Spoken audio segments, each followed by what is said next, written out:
The mystery of the heat capacity of insulators continues on this channel to this day, with the issue still not being completely finished up with the Einstein model.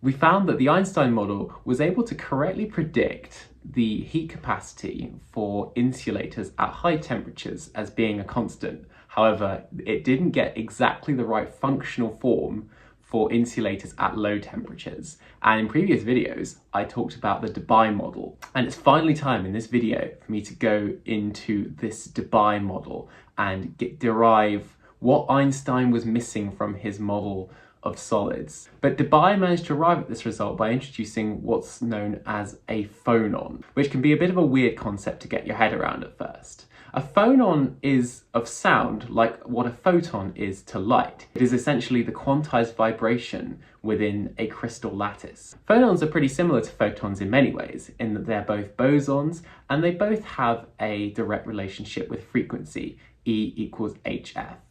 And it's through this conceptualization of phonons that Debye was able to correctly predict the temperature dependence of heat capacities within insulators. So, without further ado, let's jump right into this derivation.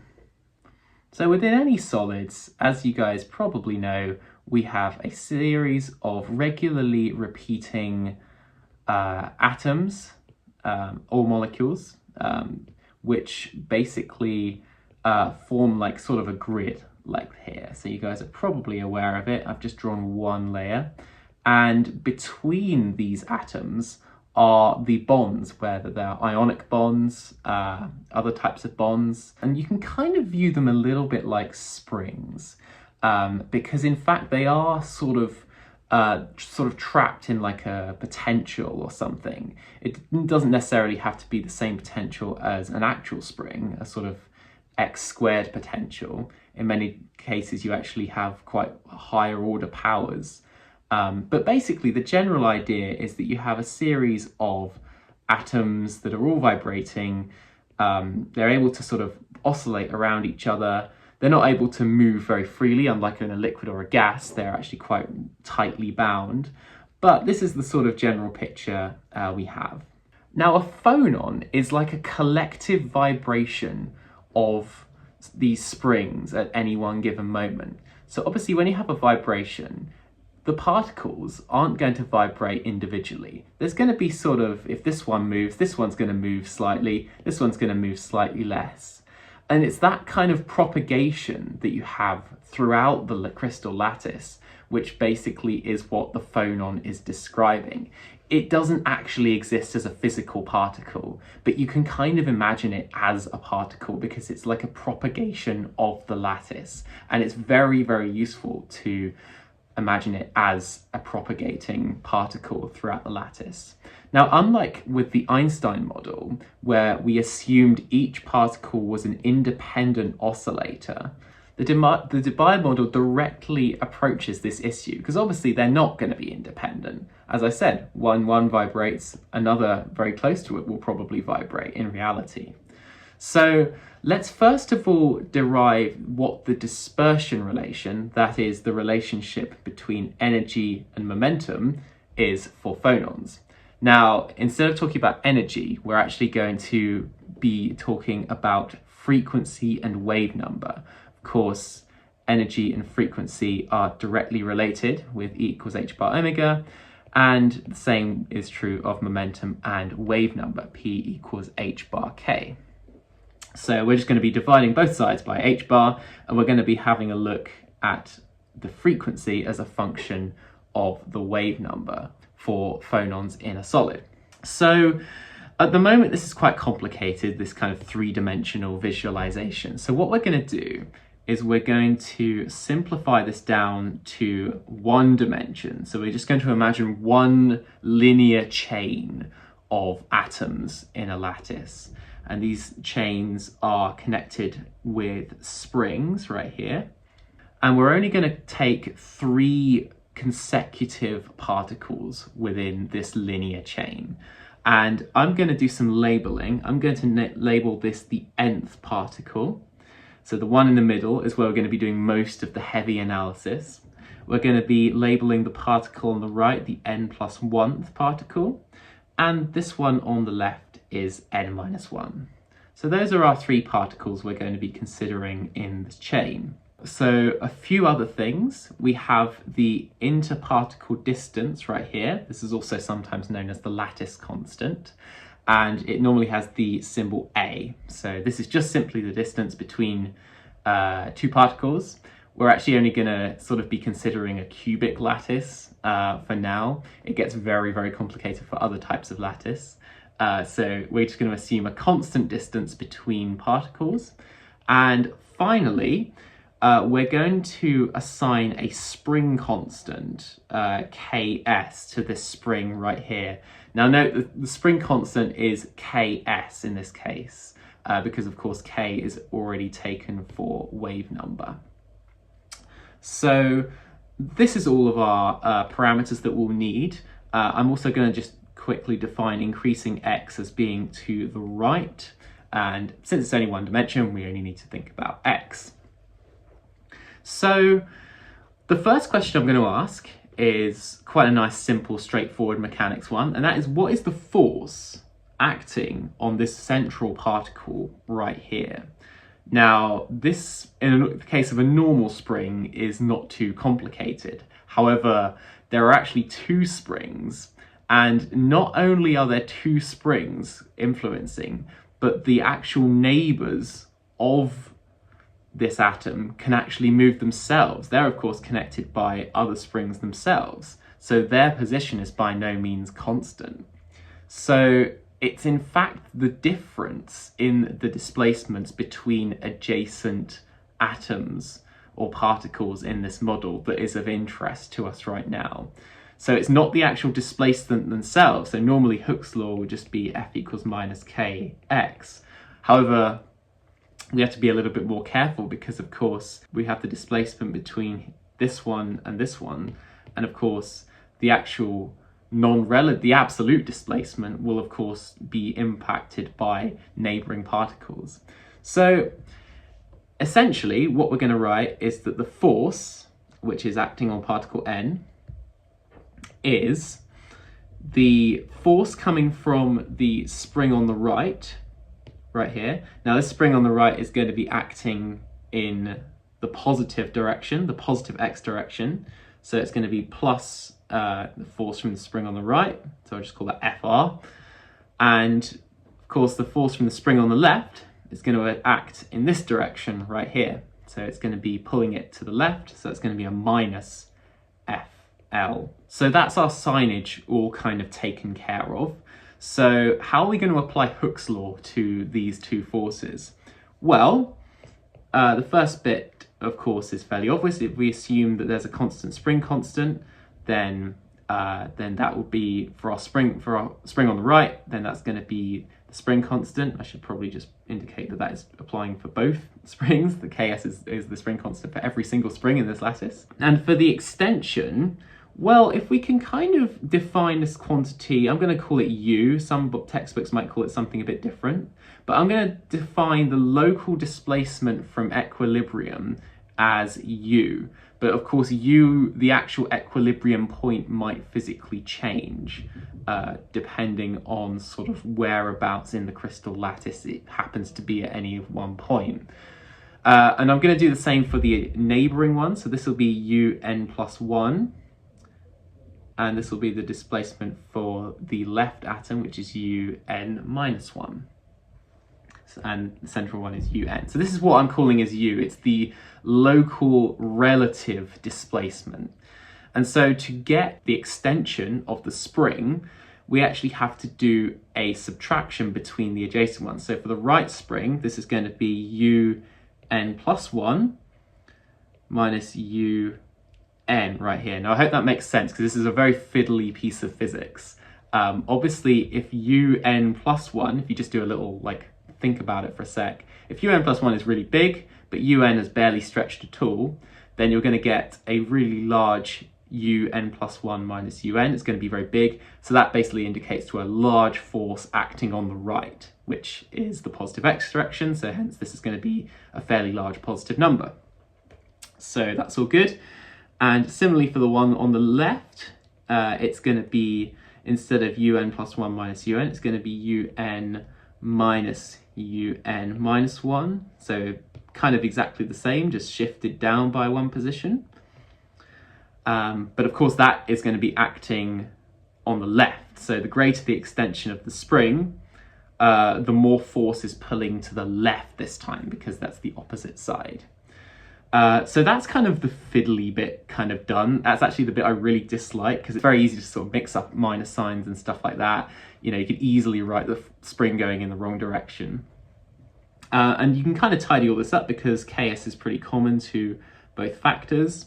So if you have chaos on the outside, you're going to get un plus 1 plus un minus 1 minus 2un right there. And that is our net force on the central spring. Now, of course, force is equal to mass times acceleration. And you can also write acceleration as the second derivative of displacement with respect to time. So since this is the central spring, then we're going to be using un right here. So this is d2un by dt squared. So that's the second derivative of the central displacement with respect to time. So here comes the clever bit. Here comes the bit which is a bit of a long shot guess, if you like. This bit is actually what's known as an ansatz. It's basically a fancy physicsy way of saying it's a guess. And we are gonna guess what the functional form of u is. Now, it's not a completely uneducated guess. So much in physics is actually basically this. There's a bit of a kind of joke in physics, which is to say that basically everything in physics is either sine, cos, or e. And this is in fact, well, I mean, sine, cos, and e can actually even be related. This is in fact no exception. And our ansatz, if you like, for un, so this is the functional form of our central displacement. We're going to guess that this is some kind of plane wave. So this is some kind of oscillation, and it's going to be some kind of plane wave oscillatory term. So a plane wave has an amplitude, which is un0, which is the maximum, and it's going to be true of all the atoms in the spring, in the chain. So therefore we might as well just write u0. We don't have to bother with the n. And it's going to be multiplied by e to the I kx minus omega t. And this you should recognize as the form of any kind of plane wave. So a plane wave has this kind of graphical form. This describes a plane wave traveling in the positive x direction over time. So you guys have probably seen that before. This is kind of like our guess basically right here.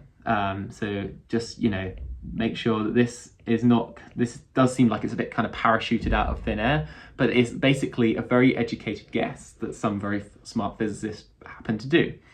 So that is un. And what we're going to do is, since we want the second derivative of un, we're going to differentiate this guess function twice. And so when we do that, well, let's do it once, dun dt, we're going to get the derivative of this. So this is the derivative of an exponential. This just brings down the factor before the term we want to differentiate. So we're going to get u0. And if we differentiate this e term right here, the e to the I kx bit stays constant, but because we are differentiating with respect to time, we bring down a minus I omega, e to the I kx minus omega t. If you guys aren't too happy with that differentiation, I recommend just practicing some differentiation exercises, or just asking someone. You know, it's quite a simple expansion. You just can expand the exponential out in terms of two exponentials, and then one of the exponentials becomes a constant. just didn't want to go through all that because it's a lot of writing.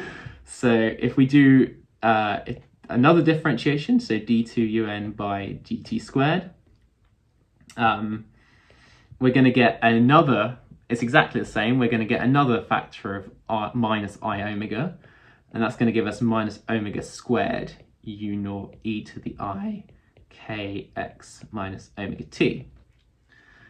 And of course, this bit right here, the u naught e to the I kx minus omega t, is nothing more than just the original thing that we started out with. So that is just going to be the same as minus omega squared times un. So it's just exactly the same. Now at this point, we can actually rewrite our x term right here. So we don't actually need to write x because we can actually express this in terms of other things that we kind of more quantitatively know about the system. So if you think about what the x displacement is of any of these atoms along the chain, then if your solid starts from here, then this position right here is of course A, because that's what we defined. And this atom right here is at, well, it's just going to be 2A, it's going to be double the same.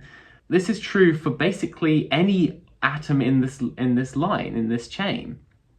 And so for any atom, for the nth atom, it's just going to be, x is simply just going to be the number of atoms into the solid multiplied by the lattice constant. So x is simply equal to Na. So we can easily swap that out for all of our terms right here. Of course, if you have n plus 1, then you're going to get x equals n plus 1 times a, and same for n minus 1. So let's go ahead and substitute in our second derivative and also eliminate these x terms right there. So just to be clear, I'll write down what I mean. So I'm saying that un is u naught e to the I, so instead of kx, I'm going to do kna minus omega t. And un plus 1 is going to be u naught e to the I k n plus 1 a minus omega t. And the same is going to apply for u minus 1. So we're going to substitute this and these three into our force equation up here. And yeah, this might take a while. So here it all is. It's a very long equation at this point, but hopefully you guys can be able to see that we're going to get a lot of cancellations going to be occurring right here. So let's go and begin cancelling some stuff out. So what are we going to get? Well, we're going to, u naught is common to every single term right here, so we can just eliminate u naught. That's the first thing. There's also, in fact, an e to the minus I omega t in every single term. So, of course, this is again the product of exponential rule. You can write this as a product of two exponentials, each with these terms in. So e to the minus I omega t is in all four of these terms. So the that part can go. I'll just, for now, just get rid of that. So let's rewrite those two steps. So there we go. And there is one final big cancellation we can do. This one is a little more hidden because of course we have some embedded brackets right here, but actually e to the I k n a is common to all four terms. So if you expand out this bracket right here, then you're going to get an exponential with two terms, and one of the terms is going to be e to the I k n a. So in fact, the only terms that are going to remain in the exponential are the terms associated with the minus 1 and plus 1. And in this one, you're actually going to just completely get rid of the exponential completely. So let's go ahead and rewrite that. And now it's looking a lot better, right? This is a lot nicer than what we had before. A lot of cancellations happen, and now we're actually almost there at the endpoint for the phonon dispersion relation. Remember, we're trying to get omega as a function of k and other constants and stuff. So what are we going to do now? Well, we've got these two exponential terms, and there's actually a trigonometric identity for this. So we have two exponentials that are being added, and within the exponentials we have a minus something and a plus something. And whenever you have that, then you can actually convert this term, so the addition of the two, to a cosine term. So the identity that I'm using is cos x is equal to e to the ix plus e to the minus ix, all divided by 2 right there. So there's a couple of different ways you can arrive at this. You can arrive at this using a lot of the trig identities, using Euler's theorem, or you can use the definition for cosh x, because cosh ix being equal to cos x right there. So that's another thing, another little thing you can do. So what we're going to do is we're going to get these two exponentials into cosine form, and all that means is just doubling this equation right here. So we're going to have 2 cos x is equal to e to the ix plus e to the minus ix, and now we have our terms looking very similar to how it is in this equation right here. So let's go ahead and rewrite this. We've got m omega squared minus m omega squared times ks, and instead of these two added exponentials, we're going to have 2 cos of ka minus 2. And now we are very, very nearly there. There is one final stage to make it look even simpler in just one term.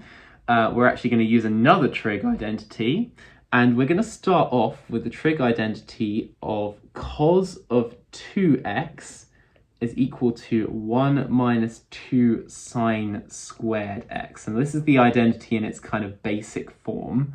In fact, actually, I will highlight identities just so we assume they're separate. So these are the two identities that I've been using.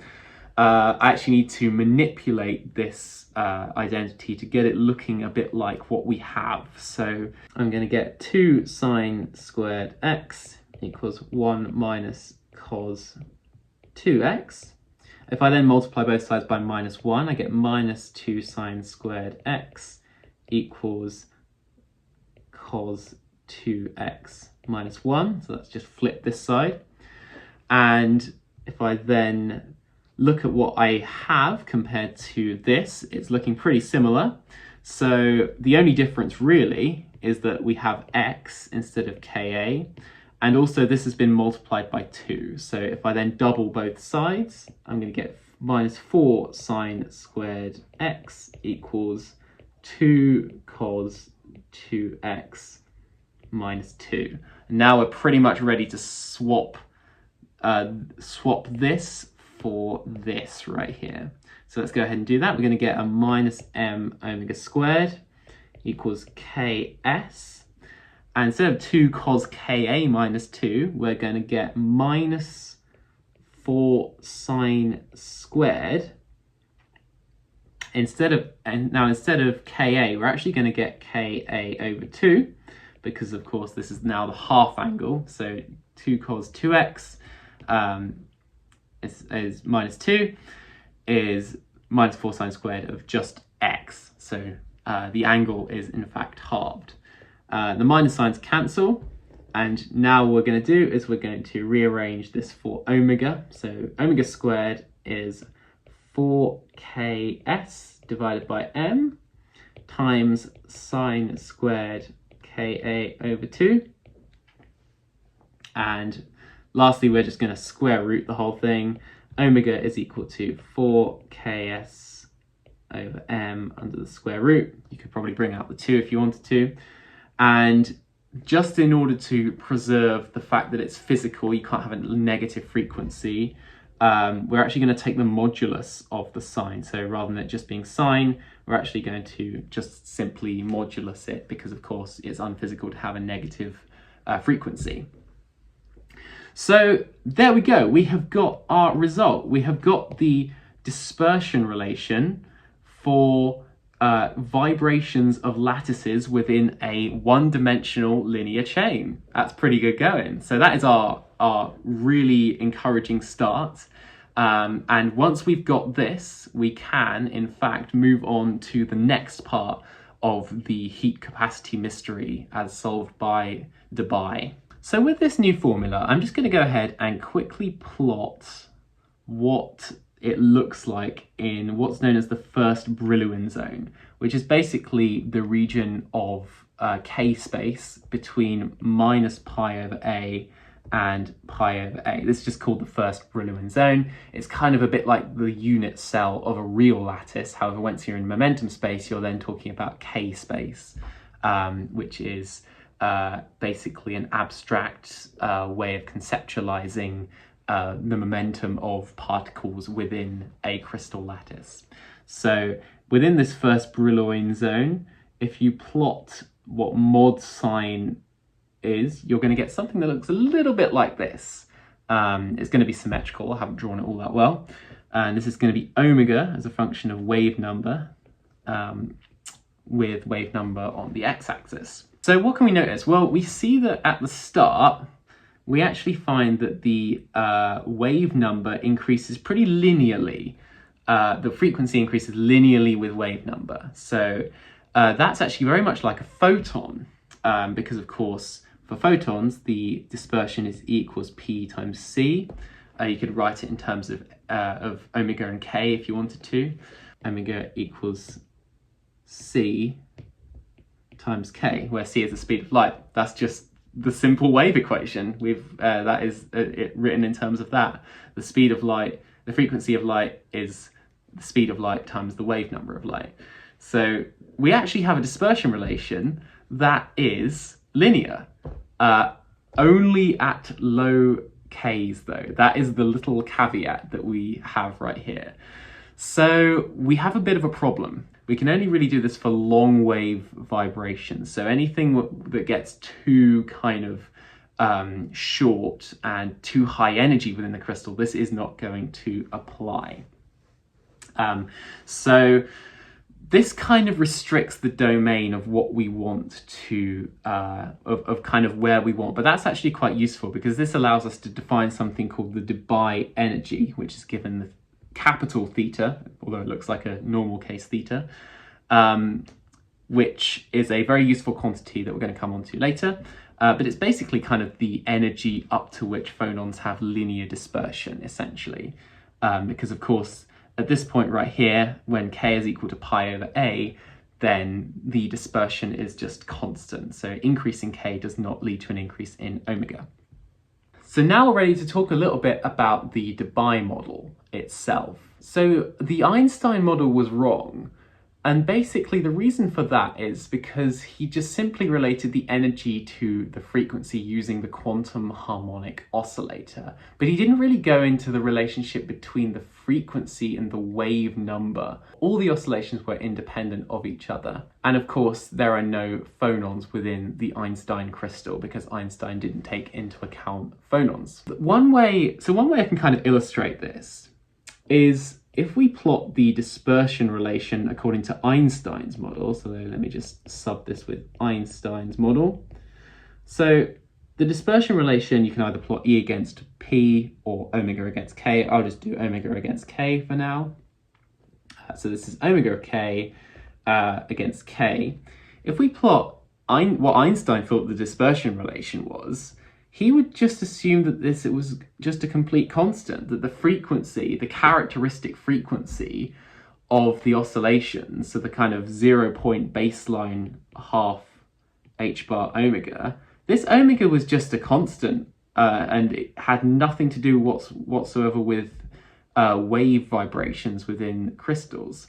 What happens when you assume a linear dispersion like this is you actually end up with a rather peculiar looking density of states. You in fact find that all the states for any given energy level have the same energy. So there's a big spike in the density of states at this one particular energy, which is h bar omega. So you actually find that there's no other states because there is no continuum right here. You're assuming a discrete ladder of energy states. So all you get is h bar omega. and integer multiples of h bar omega, or half h bar omega if you account for the 0-point energy. So you get this really weird density of states. This is what's known as a Dirac delta function right there, which the mathematicians hate but physicists love. But this is basically it. It's saying that all of the density of states is in fact localized to just one very particular energy. But this is not the case with Debye's model. If we now talk about the dispersion of Debye's model of his phonons, well, we just had a look at the density of states of phonons, but what Debye did was he only looked at this part of the graph right here. He was only interested in the long wavelength oscillations because it makes the maths look easier. We know what the dispersion relation is for photons, so therefore we can use the exact same one as with phonons. And so you get something a bit like this. However, this, as I said, is only true up to a certain frequency or a certain energy. And the cutoff point, the point at which it stops behaving linearly, is known as the Debye frequency, omega d. Equally, you can use the Debye energy. In fact, I'm actually going to be using the Debye energy, theta d, which is, of course, is just h bar times the Debye frequency. And so we are assuming a linear dispersion. So that's the key right here. Debye assumed a linear dispersion for phonons within a crystal. And of course, then you can use the same density of states as you used for photons. So what was the density of states that we assumed for photons in 3 dimensions? Well, the photon, actually, if you go through the derivation, you need to know the dispersion relation for photons, which is E equals PC. You actually find that the density of states was proportional to the square of the energy of the particles. So basically, to get the density of states, you need to know the number of dimensions in the system, and you also need to know the dispersion relation of the particles, which is the relationship between either energy and momentum or wave number and wave frequency, angular frequency. If you want to know more about density of states, then definitely go and check out my density of states video. There'll be a link in the description. But the density of states is proportional photons in 2D, and also now phonons, because we're assuming linear dispersion. And this is in 3 dimensions right there. So we can also write the density of states rather than just a proportionality. We can write it as an equals, an actual equation right there. Now, of course, the density of states has a crap load of terms in. It's got pi's and h bars floating around. I'm just going to collect all those into this constant c right there. So this contains all the stuff that we kind of don't really care about, that are just constants in the density of states equation. I'm also going to write that it is proportional to volume. If you do the maths, you actually work out that it has a volume term in. It's proportional to just volume to the 1, so it's directly proportional. And of course we have our epsilon squared right there. Now, because we're in 3 dimensions, you actually end up with 3 different branches, as they're known as, for phonons to travel in. So what I mean by that is that because you have 3 dimensions, you have 3 different modes of transport of phonons. So you actually end up with 3 different branches along your dispersion curve right there. And basically the way in which you obtain this is that you know that the number of phonon branches is equal to the number of degrees of freedom within the unit cell, which of course this is a 3D system, so we have 3 degrees of freedom. Therefore, you end up with 3 branches right there. So in fact, there are triple the number of states that we originally said. So we're going to add a 3 on the end of this equation right here. So we have triple the number of states available. So now we are finally ready to start calculating the heat capacity. So we know this density of states right here. We know the dispersion relation there or thereabouts. I've actually drawn them as quite different slopes right here, but they are in fact very similar. This is not to scale. In fact, they are so, you can assume that they're so constant, then it's not really worth kind of worrying about any of the individual differences at long wavelengths. So What we're firstly going to do is we're going to calculate the Debye energy. So I mentioned the Debye energy before, and it's kind of like the point where it stops becoming linear. So it's the amount of energy up to which you actually have a linear relationship between energy and momentum. So let's go ahead and calculate this. So we're going to use our formulas that we've been using for the total number of particles in a either bosonic or fermionic system. So this is actually total number of states right here, n.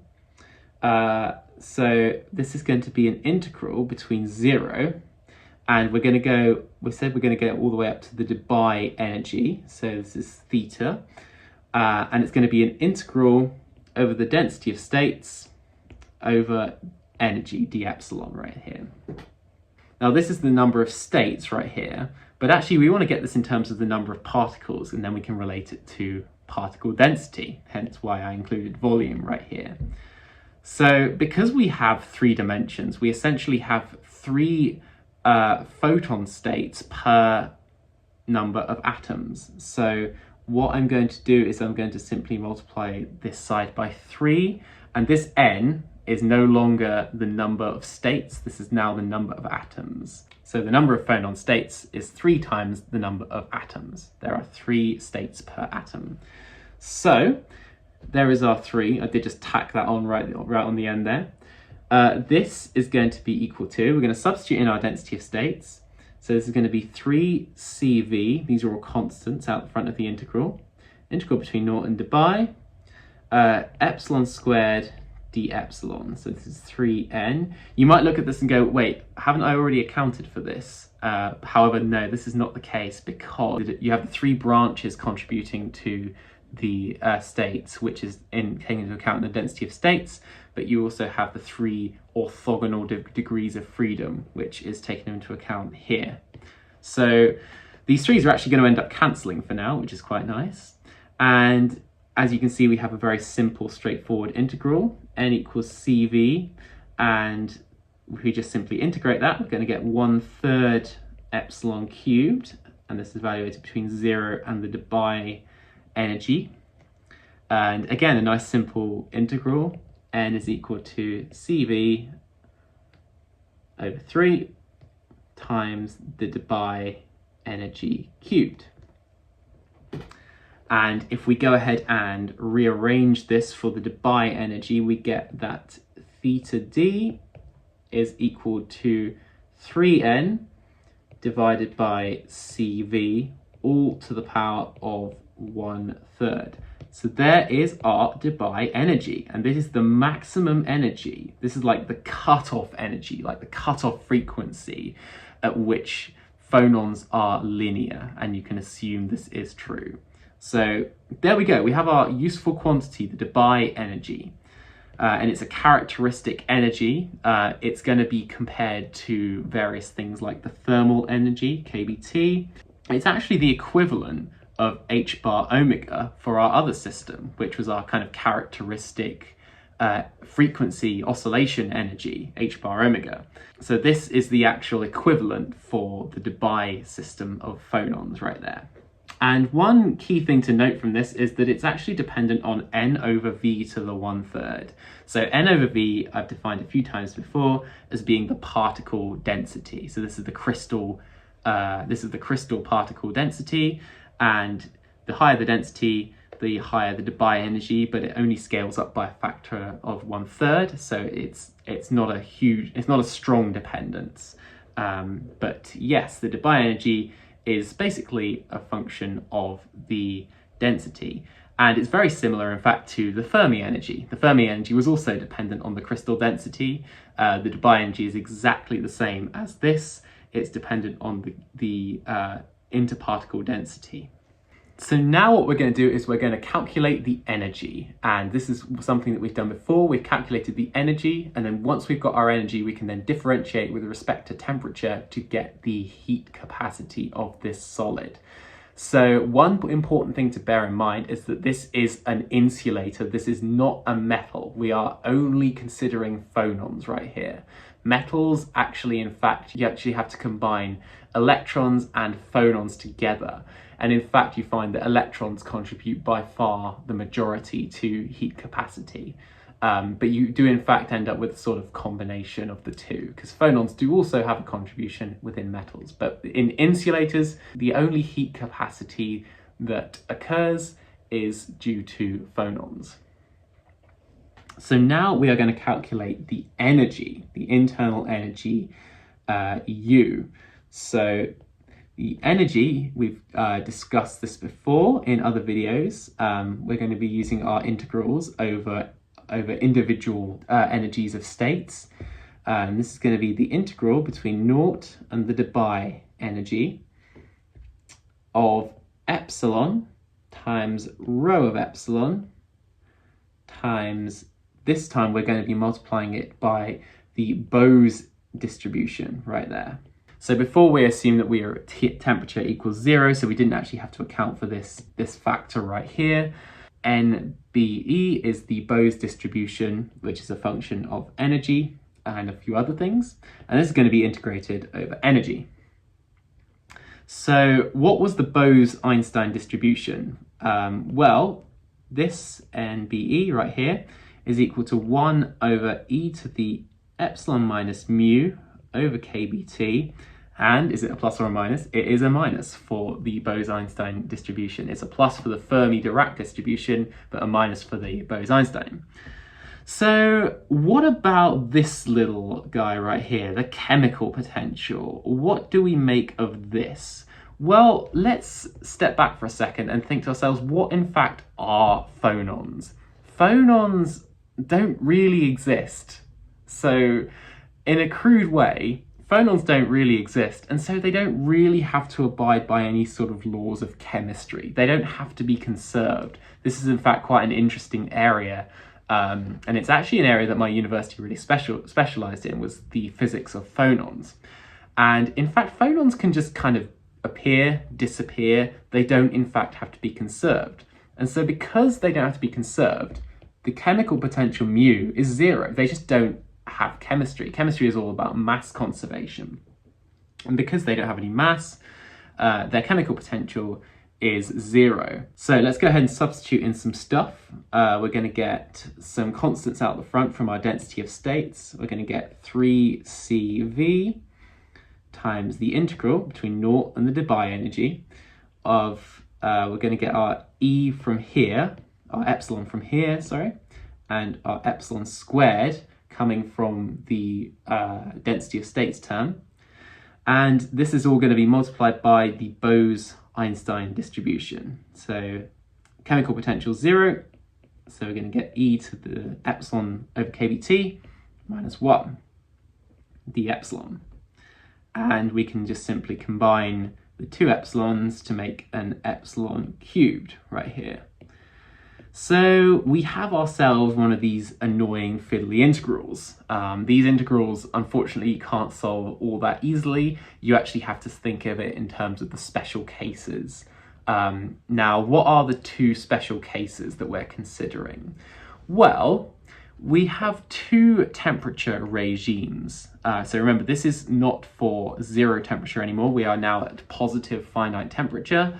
And we have two regimes that we are going to be considering. Now, first of all, let's go ahead and talk about the high temperature regime. So high temperature. And previously what we've said is that at high temperatures, then the insulator should behave basically like an ideal gas. And so you should end up with the Dulong-Petit law, which is a very easy derivation that you get from using thermodynamics, simple thermodynamics. So at high temperature, we expect the heat capacity to be constant at 24.9 joules per mole per Kelvin, or whatever the units are. So we expect heat capacity to be constant. So what are we going to get with this Debye model at high temperature?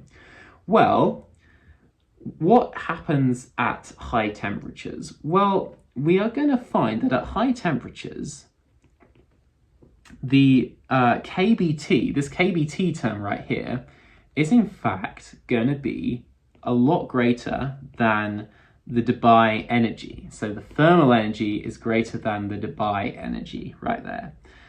So if the thermal energy is much, much bigger than the Debye energy, and if also epsilon has to be less than the Debye energy, which is what we said earlier, we're not talking about energies or like crystal energies less than the Debye energy, then we know that KBT has to be a lot greater than epsilon itself.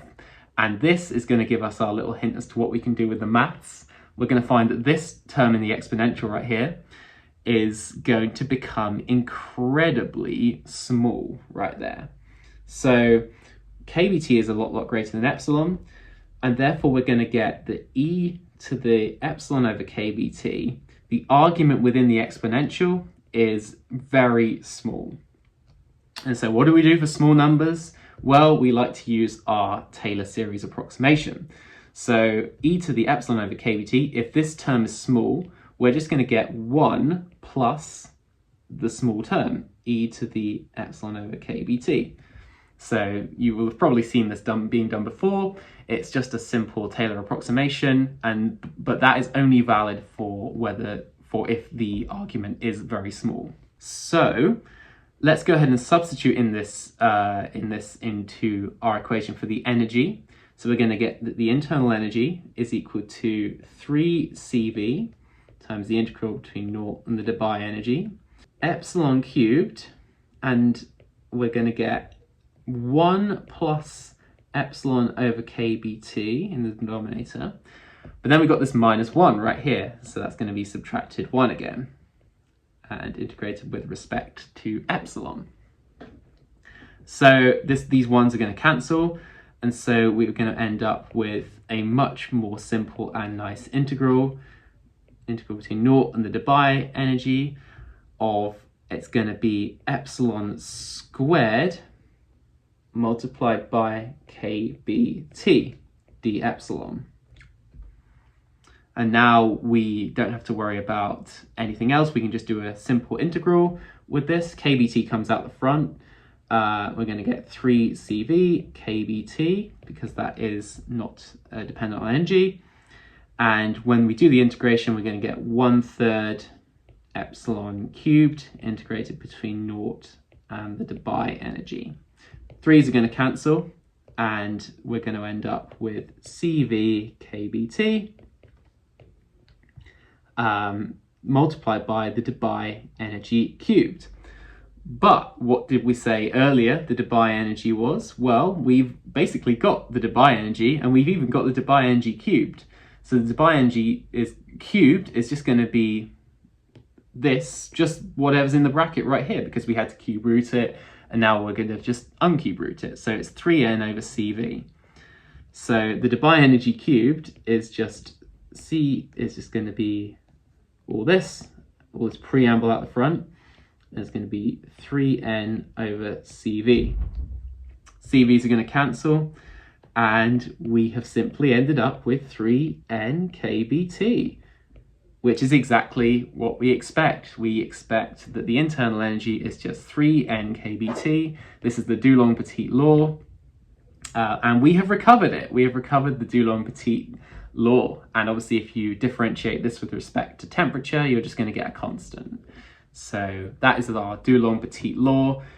We have successfully done what Einstein did and recovered the high temperature limit. But the real test is, do we get the correct result for the low temperature limit? And what did I say in a previous video? Well, I said in a previous video, for low temperatures, the heat capacity increases as a function of the temperature cubed. So it's proportional to T cubed right here. So is this going to produce a T cubed result? Well, let's find out. So we're now in the low temperature regime. And what does that mean? Well, it means that KBT is much, much less than theta. So we're going to have to do a little bit more work on our integral, because of course we don't have any terms within the integral comparing theta and KBT. So let's go ahead and rewrite our energy integral once again. So we had that it was 3 CV times the integral between 0 and the Debye energy, of epsilon cubed over e to the epsilon over kBt minus 1 d epsilon. So how are we going to use this condition in our integral right here? Well, what we're going to do is we're going to rescale this integral. We're going to define x as being epsilon over kBt. You'll have probably seen this being done a couple of times before. I have used this little trick before. And what we're going to do is we're going to rewrite this whole integral in terms of x. And so x, if we take a derivative, we're going to get that d epsilon is equal to kBt times dx. I've rearranged it slightly. I've just skipped a step. And so now we kind of have everything we need in order to rescale the integral. So we're going to rewrite this as u is equal to 3 CV. Now, of course, because we've rescaled, the limits are going to change. At e epsilon equals 0, of course, x equals 0. So this bottom limit is going to be 0. At the Debye temperature, at the Debye energy, the x is going to be simply theta d over kBt right there. Because, of course, we've rescaled it. The integral is now over x. So, yeah, that is fine. Epsilon cubed right here is going to be kBt x, all cubed, all divided by e to the x minus 1. And d epsilon is going to give us kBt dx. So we're going to have a lot coming out the front of this integral, which is good. It's what we want. We're going to get 3 CV, and we're going to get a kt cubed from here, and another kBt right there. So we're going to get kBt all to the power of 4 right here. And that is everything outside the front that isn't to be integrated. So integral between 0 theta d over kBt. And we're going to have the integral x cubed over e to the x minus 1 dx. And there is nothing physical whatsoever in this integral. This is now just a pure maths challenge right here. X cubed over e to the x minus 1 is simply a numerical value. It has no physicsy stuff in whatsoever. And when you go on Wikipedia and look up what this numerical value is, you get that this is pi to the 4 over 15 right there. So the mathematicians have been very nice to us, and they've worked out that this whole term is pi to the 4 over 15. So let's just go ahead and substitute that in right there. Gonna get 3 CV times kBt all to the power of 4 multiplied by pi to the 4 over 15. And tidying that up a little bit, we're going to get this is 1/5 CV and pi kBt all raised to the power of 4 right there. So that is our internal energy U, but of course we want the heat capacity. The heat capacity at constant volume is the derivative of U with respect to T, holding volume constant. And when we differentiate this, we're going to bring down, so we've got a T to the 4, so the 4 is going to come out the front right here. So we're going to get 4/5 CV, pi kb, of course, is still going to be raised to the 4, but here we go, T cubed, there it is right there. We have got our experimental value at long last, after many, many video lectures of talking about how the Dulong-Petit law was inaccurate and the Einstein model was inaccurate. We now have our T cubed right here. There it is. And yeah, it is proportional to T cubed. You can, of course, tidy up this a bit, but this is all just constants. If you want to, then you can get the final result in a much neater and tidier form. The final result for the heat capacity is 12 pi to the 4 divided by 5 multiplied by nkb. And you actually normally see it written as T over Td cubed right here. Now, what is this TD, I hear you ask? Well, we've had a Debye frequency and a Debye energy, so Debye couldn't resist just calling whatever he could after himself, and so we now have a Debye temperature, which is of course Debye energy divided by the Boltzmann constant right there. So this is the final result for the heat capacity at constant volume. And we got the T-cube law. We were successful. We managed to obtain what was obtained experimentally, which is great. So let's just go ahead and graph this one final time. This is what the Debye model predicts for the heat capacity. We have heat capacity right here, and it's against temperature. So we have a curve that does something a bit like this. So we get a sharp rise right here, and at high temperatures, we get a constant value. The constant value we kind of knew all along. It was the ideal gas limit, the Dulong-Petit limit, which is 3 nkb, or 24.9 joules per mole per Kelvin. If you want to do it in moles rather than molecules, if you're a chemist. But the important thing is, we got that CV is proportional to T cubed for low temperatures right there.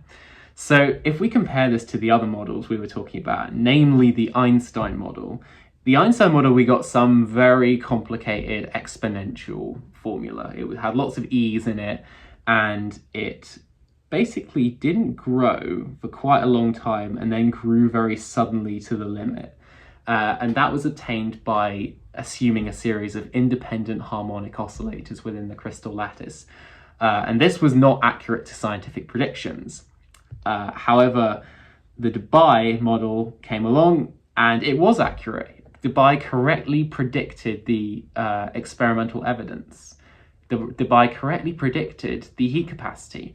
And this leads on to some pretty nice evidence for the existence of phonons. So phonons, of course, you can't see, you can't even visualize them very easily at all. But with this curve right here, you have to include them. Otherwise, you don't get the maths right. The maths just doesn't come out correct. Even when you include quantum mechanics, which Einstein did, the maths just doesn't come out correctly if you don't account for the existence of phonons. It's very, very similar, this, in fact, to what Max Planck did in his theory of blackbody radiation, where he had to discretize packets of energy. So he had to assume that photons were quantized. And it's exactly the same with phonons. It's exactly the same principle in that you have to assume quantized units of lattice vibrations, just like with photons. So I hope that was helpful. That was a very long video, a lot of complicated maths.